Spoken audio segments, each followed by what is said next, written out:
Très heureuse de vous retrouver pour cette nouvelle édition sur Kin Monde Radio. Mesdames et messieurs, bonsoir et bienvenue. Voici les grandes lignes que nous aurons à développer. Le gouvernement congolais a condamné le conclave de l'opposition tenu à Nairobi sous l'égide de Joseph Kabila. Depuis Washington, le porte-parole Patrick Muyaya a qualifié ce rassemblement de mélange de frustrés, fugitifs et condamnés, dénonçant une tentative de déstabilisation politique.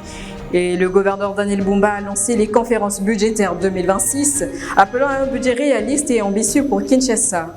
Aussi, la RDC prépare activement les barrages du Mondial 2026 et la CAN 2025. Le 16 octobre, la FECOFA a réuni ses principaux acteurs pour définir une stratégie commune. Le gouvernement congolais a vivement réagi au rassemblement politique organisé à Nairobi par l'ancien président Joseph Kabila et l'opposition.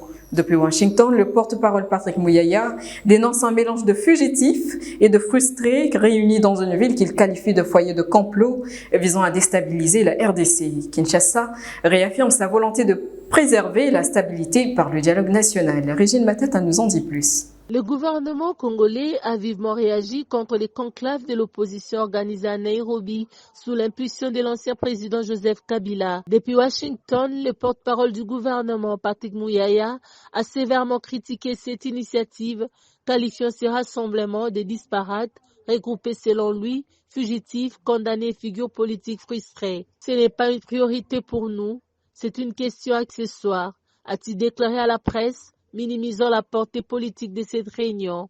Pour Patrick Muyaya, ce conclave ne serait qu'un prétexte pour raviver une certaine nostalgie du pouvoir. Il s'agit d'un regroupement de personnes unies par une frustration commune, réunies dans une capitale qui devient progressivement un foyer de complot contre la République démocratique du Congo, a-t-il ajouté. Les ministres de la Communication ont rappelé que d'autres mouvements politiques déstabilisateurs avaient également vu le jour à Nairobi, insinuant que cette ville pourrait désormais symboliser une base de subversion politique contre Kinshasa. Le gouvernement rejette fermement toute tentative perçue comme une ingérence ou une déstabilisation, réaffirmant sa volonté de privilégier le dialogue national et la stabilité du pays. Selon Kinshasa, Nairobi ne doit pas devenir le théâtre de manœuvres politiques susceptibles d'aggraver la crise congolaise. Dans un autre registre, Kinshasa lance ses conférences budgétaires 2026 dans un esprit de rigueur et de participation citoyenne. Le gouverneur Daniel Bumba a donné le coup d'envoi jeudi 16 octobre à un processus visant à doter la capitale d'un budget réaliste et aligné sur les priorités des Kinois. Transparence, innovation fiscale et inclusion sociale sont au cœur de cette démarche. Commentaire. Le gouverneur de Kinshasa, Daniel Bumba, a lancé jeudi 16 octobre 2025 les conférences budgétaires en vue de l'élaboration du budget 2026. Devant les responsables des services publics, des institutions locales et de la société civile, il a insisté sur la nécessité d'un budget réaliste, ambitieux et ancré dans les priorités de la population. Prévu du 20 octobre au 30 novembre, ce processus vise à définir un avant-projet dédié budgétaire tenant compte des défis économiques, sociaux et environnementaux. Nous devons bâtir un budget à la hauteur des ambitions de notre capitale, a déclaré Daniel Bumba en appelant à des prévisions crédibles, à des propositions innovantes pour accroître les recettes locales. Le gouverneur a également souligné l'importance d'une participation active de la société civile pour garantir transparence et redevabilité. L'accent est mis sur des secteurs prioritaires, assainissement, mobilité, éducation et sécurité. Ces conférences s'inscrivent dans une démarche de modernisation de la gestion financière locale pour un développement durable de Kinshasa.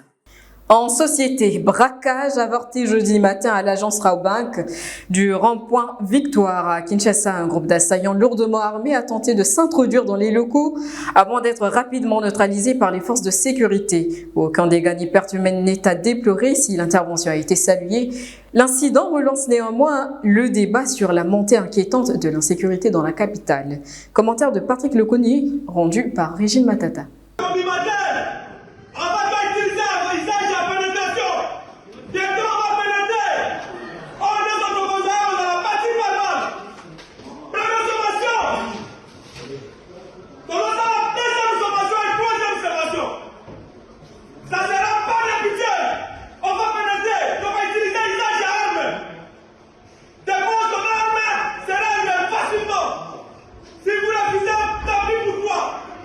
C'est aux alentours des 9h qu'un groupe de malfaiteurs armés jusqu'aux dents a fait irruption jeudi 16 octobre dans les bâtiments abritant l'agence Robank située au rond-point Victoire dans la commune de Kalamou. La prompte intervention des forces de sécurité alertées à temps a permis de neutraliser les assaillants. Les braqueurs impliqués ont tous été arrêtés sur place selon les forces de l'ordre déployées.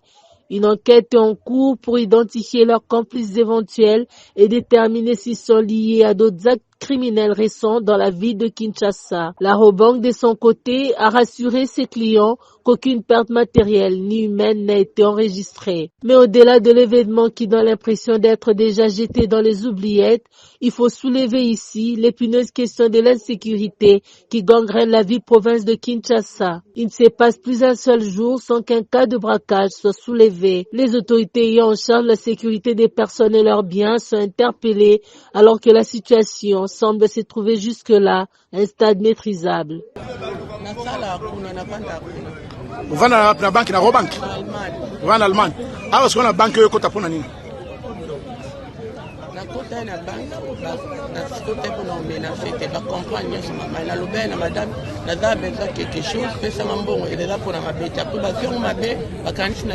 Bongo basoda, on va mettre ma sèche dans 4 ans de bongo. Na tuni basoda o yo recruta ki ozoi bango basoda wa ya ineteni. Basoda o bozala bango na 4 ans masasi ya ineteni ni. Na yepi basoda te banga. Madame, yondo betinga masasi. Mala beti mutute masasi ba botolinga mjou mundu ka plastique en Merci. Et puis dans le même registre, face à la presse, le VPM a salué la promptitude et le professionnalisme des unités engagées, affirmant que cette réactivité témoigne des progrès dans la coordination des services sur le terrain. Il a exhorté à maintenir une vigilance permanente dans la capitale, confrontée à une recrudescence des actes de criminalité. Suivez. Kinshasa a échappé de peu à un nouveau drame urbain. Ce jeudi 16 octobre, une tentative de braquage a été déjouée à l'agence Robank du rond-point Victoire dans la commune de Kasavubu. Grâce à une intervention rapide et coordonnée des forces de sécurité, le pire a été évité. Aucune perte en vie humaine ni blessure n'a été enregistrée. Plusieurs suspects ont été interpellés et mis à la disposition des services compétents. Et quelques heures après les faits, le vice-premier ministre et ministre de l'Intérieur, de la Sécurité, de la Décentralisation et des Affaires coutumières, Jacquemain Chabani-Louko, a réuni dans son cabinet de travail les responsables de la police nationale congolaise, de l'Agence nationale de renseignement et d'autres services spécialisés pour faire le point sur la situation. Devant la presse, le VPM s'est dit satisfait de la promptitude et du professionnalisme avec lesquels les services de sécurité ont réagi face à cette attaque armée. Nous étions autour du vice-premier ministre, ministre de l'Intérieur, Sécurité et Décentralisation, dans une réunion de crise et d'évaluation relative au braquage et à une tentative d'évaluation de la banque Robank, l'agence de Victoire. Et nous félicitons la bravoure de nos forces de l'ordre et de défense et nous rappelons que plusieurs crépitements des balles ont été entendus, mais il y a 0 mort, 0 blessé et il y a eu des éléments, des criminels qui ont été appréhendés. Donc nous profitons de l'occasion pour rassurer la population quinoise d'évacuer librement en toute sécurité et quiétude, parce que les forces de l'ordre et de défense de la ville de Kinshasa sont là à leur côté pour assurer leur sécurité. Selon Jacquemain Chabani, cette réactivité démontre les progrès enregistrés ces derniers mois dans la coordination entre les différentes unités de terrain.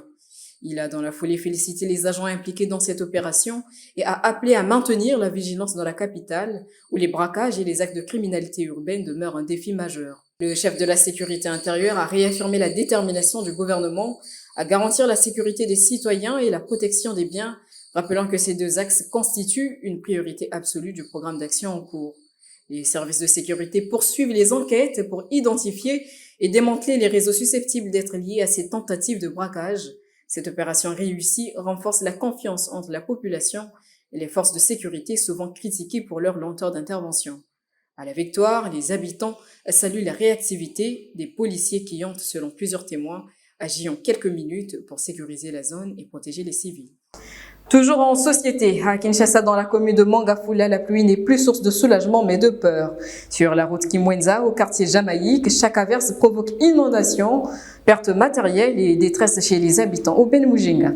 À Kinshasa, dans la commune de Mangafula, notamment sur la route Kimwenza, au quartier Jamaïque, chaque épisode de pluie est redouté par les habitants de cette partie de la capitale congolaise. Loin d'apporter fraîcheur et fertilité, les pluies sont synonymes d'inondation, pertes matérielles et parfois pertes en vies humaines. Les riverains vivent dans une crainte constante, préférant désormais des journées sèches sans pluie, tant les dégâts deviennent insoutenables. Paradoxalement, alors que les agriculteurs de la région célèbrent la pluie comme un atout pour la croissance de leur culture, une autre catégorie de la population y voit un fléau à cause de l'absence d'infrastructures adéquates. Face à cette situation alarmante, les habitants de Mongafula lancent un appel pressant aux autorités, notamment au président Félix Tshisekedi, pour des actions concrètes.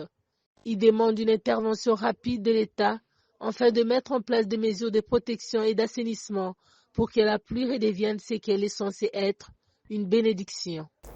Le 17 octobre marque la journée internationale pour l'élimination de la pauvreté. Et cette date symbolique rappelle l'urgence d'agir face aux inégalités sociales persistantes dans le monde. En RDC, où plus de 70% de la population vit sous le seuil de la pauvreté, cette journée est un appel à renforcer les politiques inclusives et à valoriser les voix de ceux qui luttent chaque jour pour leur dignité. Commentaire. Célébrer chaque 17 octobre la journée internationale pour l'élimination de la pauvreté rend hommage aux efforts et à la résilience des personnes vivant dans la précarité. Et il vise à sensibiliser l'opinion publique aux causes profondes de la pauvreté et à reconnaître le rôle central des plus démunis dans la lutte pour la justice sociale, la dignité humaine et les droits fondamentaux. Les personnes en situation de pauvreté sont au cœur de chaque commémoration du 17 octobre et à l'origine du choix du thème au niveau mondial.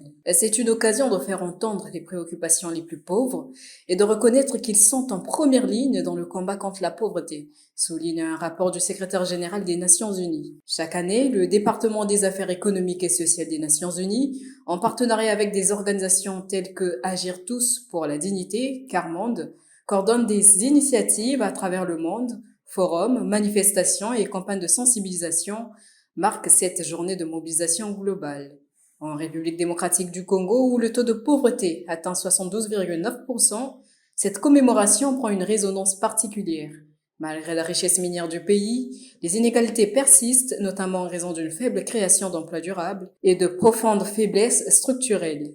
Il est à noter que la commémoration de 2025 sera axée sur le respect et le soutien approprié aux familles. L'édition 2025 appelle ainsi à une action concertée pour construire une société plus équitable où chaque citoyen pourra vivre dans la dignité.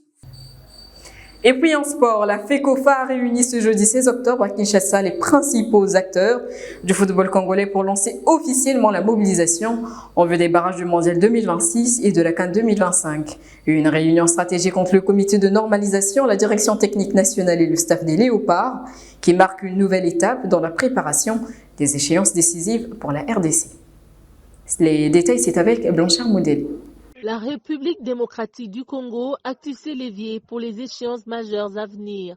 Jeudi 16 octobre 2025, la Fédération congolaise de football association FECOFA a accueilli une réunion tripartite inédite réunissant les comités de normalisation CONOR, la direction technique nationale DTN et les staffs techniques des Léopards.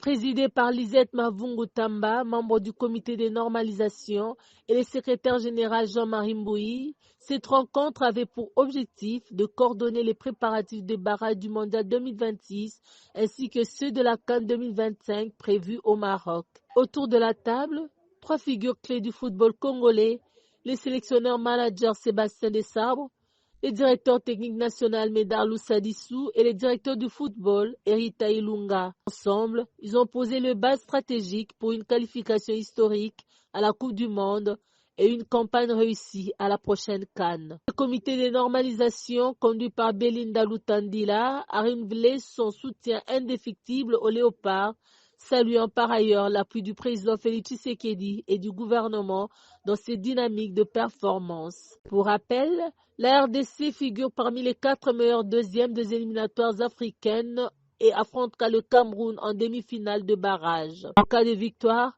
les Léopards joueront la finale contre les vainqueurs du match Nigeria-Gabon avec à la clé un billet pour les barrages intercontinentaux du Mondial 2026.